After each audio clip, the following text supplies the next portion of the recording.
சீமான் அண்ணன் அவர்களே, ஒரு கட்சி தலைவர் எப்படி பேசணும்னு நீங்கள் கற்றுக்கிறணும். சரியா? எல்லா மக்களையும் தருதலைன்னு சொல்கிறீங்க. மக்கள் பிரதிநிதிகளை நீங்கள் தருதல்னு சொல்கிறதுக்கு எந்த ஒரு உரிமையும் கிடையாது. இப்போ உங்களுக்கு ஓட்டு போட்ட மக்களும் ஒரு பிரதிநிதி தான். அவங்கள எல்லாருமே நீங்கள் தருதலைன்னு சொல்லக்கூடாது. சரியா? மக்கள் பிரதிநிதியை நீங்கள் மதிக்க வேண்டும். ஒரு கட்சி தலைவர் நீங்கள் சொல்கிறீங்க சினிமா மோகத்தில் ஓட்டு போட்டு விஜயை கொண்டுட்டு வந்துட்டான்னு சொல்கிறீங்களே. சினிமா என்ற மோகம், அந்த அங்கீகாரம் இல்லாட்டி சீமான் என்ற அங்கீகாரம் யாருக்காவது தெரியுமா? சினிமா என்ற மோகம் அது இல்லைனா, அந்த அங்கீகாரம் நீங்கள் பெறலைனா, சினிமாவில் டைரக்டர் ஒரு நடிகர் என்ற அங்கீகாரம் பெறலைனா, தமிழ்நாட்டு மக்களுக்கு இந்த உலகத்தில் சீமான் என்ற பெயர் தெரியுமா? சினிமா நடிகர்னா அவ்வளோ சீப்பா?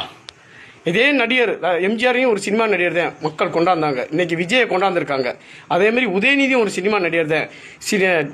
நம்ம பொலிட்டிக்கல் தமிழ்நாட்டில் இருக்க பொலிட்டிக்கல் அனைத்து பேரும் சினிமாவிலேருந்து வந்தவங்க தான். சினிமா என்ற